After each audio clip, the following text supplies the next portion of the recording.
अस्सलाम वालेकुम नाज़रीन। आज एक इंतहाई अफसोसनाक खबर यकीनन आपकी नज़र से भी गुजरी होगी, क्योंकि बर्रे सग़ीर पाक व हिंद के अजीम फ़नकार,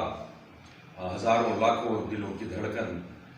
मोहम्मद यूसुफ़ ख़ान दिलीप कुमार साहब इस दुनिया से रुखसत हो गए हैं, जो कि एक इंतहाई अफसोसनाक खबर है और उनके चाहने वालों के लिए एक बहुत बड़ा धचका है। काफ़ी अरसे से बीमार थे, अल्लाह ने बहरहाल उनको अपने पास बुला लिया है। इस मौके से हमारे एक दोस्त सीनियर सहाफ़ी और दानिश्वर KUJ के करंट सदर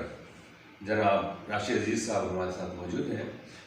क्योंकि राशिद साहब की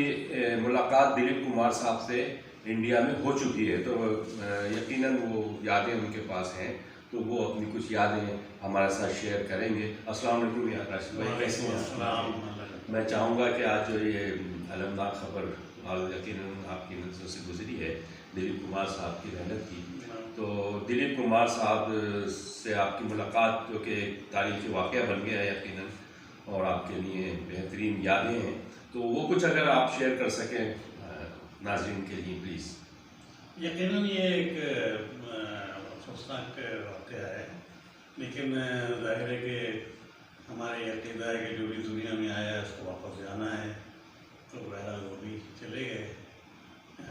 मैं दिलीप कुमार को बहैसियत एक अदाकार के तो बचपन से जानते ही था, उनकी फिल्में वगैरह मैंने देखी थी बहुत, लेकिन उसके बाद जब मैंने उनके कुछ इंटरव्यूज़ वगैरह पढ़े थे, कुछ उनकी तकरीरें सुनी थी,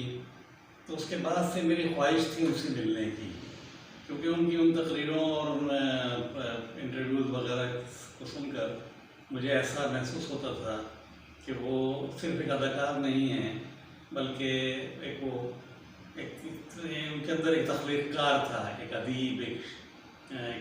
फ़लसफ़ी, वो एक बहुत जानीदा आदमी थे। तो मैं जब ये बड़ी खुशकिस्मती है तो 1980 में जब आसिफ इकबाल की ज़ेर क़यादत पाकिस्तानी क्रिकेट टीम ने भारत का दौरा किया, तो मुझे भी वहाँ जाने का मौका मिला, और ये जनवरी 1980 की बात है कि हम लोग बॉम्बे टेस्ट के लिए जब बॉम्बे में ठहरे हुए थे, तो मरहूम मुनीर हुसैन साहब जो अखबार वतन के एडिटर थे, उन्होंने आके ये खुशखबरी दी कि दिलीप कुमार साहब ने ये इस ख्वाहिश का इज़हार किया है कि पाकिस्तान से आए हुए सहाफ़ी जो हैं उनसे वो मुलाकात करना चाहते हैं और उनके एजाज़ में एक दौरा देना चाहते हैं। तो हमारी तो खुशी की कोई इंतहा नहीं थी। बहरहाल उससे मुलाकात हुई, बुलावा आ गया और हमारी उससे मुलाकात हुई। तो जिस तरह से हमारे जहन में उनका एक इमेज था, जिस तरह से हमने उनके बारे में सुना हुआ भी था, तो उनकी गुफ्तगू सुन करके बड़ी मसरूफ़ गुफ्तगू होती थी और ऐसा लगता था कि कोई बहुत पढ़ा लिखा कोई आलिम बोल रहा है, जिसने फ़लसफ़ा भी पढ़ा हुआ है, जो अदब से भी रोशनास है, जो एक तख्लीक़ी यानी आदमी लगता था कि ये एक तख्लीक़कार है ये। तो उनसे बहुत अच्छी बातें हुई, और जब वो बात कर रहे थे तो इस तरह बात कर रहे थे कि यानी ज़िंदगी का फ़लसफ़ा बयान करने वाली बातें होती हैं उनसे। तो मैंने उनसे 2-3 सवालात किए थे। तो एक सवाल तो मैंने उनसे ये किया था कि भाई आप बर्रे सग़ीर पाक व हिंद के सबसे बड़े अदाकार माने जाते हैं और हैं, हम सब मानते हैं, तो आप यानी आपकी बड़ी खुशकिस्मती है कि आप इतनी दूर से पेशावर से बॉम्बे आए और आकर के ये आपकी खुशकिस्मती थी कि आप इतने बड़े अदाकार हो गए, तो आपका क्या है इस सिलसिले में, आपका क्या तासुरात हैं? तो उन्होंने ये कहा कि मैं जब बॉम्बे वहाँ चला था, वहाँ पेशावर से, तो मैंने ये सोचा भी नहीं था कि मुझे इतनी कामयाबी यहाँ करके हो जाएगी। मैं तो रोज़गार के सिलसिले में, रोटी रोज़ी के सिलसिले में यहाँ आया था, और वो जो उन्होंने मुनीर नियाज़ी ने कहा है ना कि कहो की बनना निकले साथ की बन गए, तो वो वही वाली बात उन्होंने कही कि जब मैं घर से निकला था तो मुझे ये नहीं मालूम था मैं क्या बन जाऊँगा, और मैं आकर के इतना बड़ा अदाकार, मतलब उन्होंने बड़ा तो नहीं कहा था, उन्होंने कहा मैं इतना कामयाब अदाकार बन जाऊँगा। तो और भी लोगों ने उनसे सवाल किए थे। उनसे एक सवाल ये भी किया गया कि जो सवाल मैंने ही किया था उनसे कि आप की बहुत सारी फिल्में बड़ी कामयाब फिल्में रही, जिनमें एक सबसे बड़ी कामयाब फिल्म आन थी। लेकिन वो फिल्म देखने के बाद मुझे मायूसी हुई, इसलिए कि मुझे वो फिल्म कोई ज़्यादा अच्छी फिल्म नहीं लगी, उसमें कोई ऐसी ख़ास बात नहीं थी।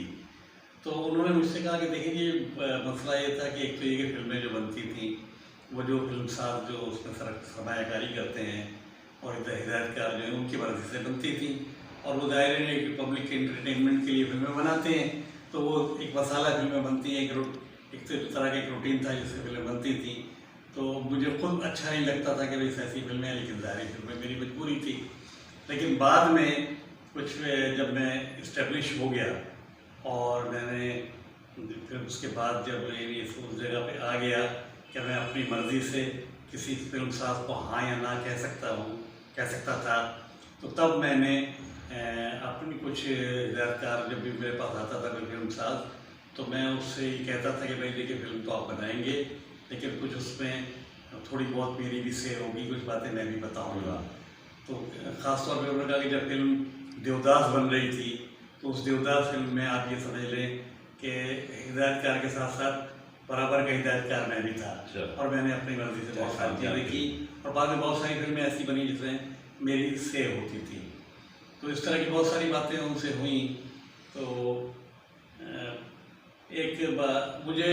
मैंने एक सवाल उनसे ये किया था कि भाई आपने जब नूरजहाँ 30 साल के वक्फे के बाद पाकिस्तान से इंडिया गई थी, तो आपने एक बड़ी खूबसूरत तकरीर की थी। तो उन्होंने कहा कि मेरे लिए एक बहुत यादगार लम्हा था, इसलिए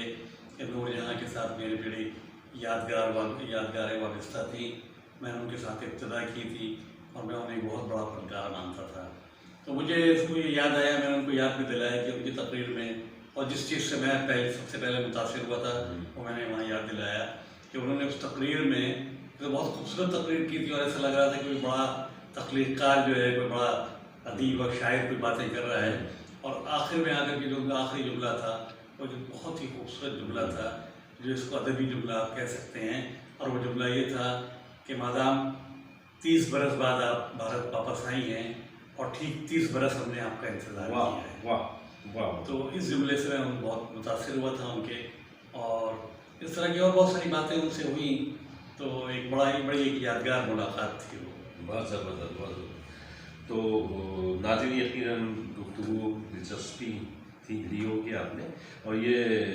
दिलीप कुमार साहब जो है उनके लिए खाली ये कहना कि एक अजीम फ़नकार अदाकार थे काफ़ी नहीं है, क्योंकि वो एक अजीम फ़नकार होने के साथ साथ दानिश्वर भी थे, साहिब इल्म शख्सियत थे। जब बोलते थे तो पता चलता था कोई दानिश्वर जो है इल्म के दरिया बहा रहा है। बहरहाल उनके लिए दुआ मग़फ़िरत करते हुए आपसे इजाज़त चाहते हैं। अल्लाह हाफ़िज़।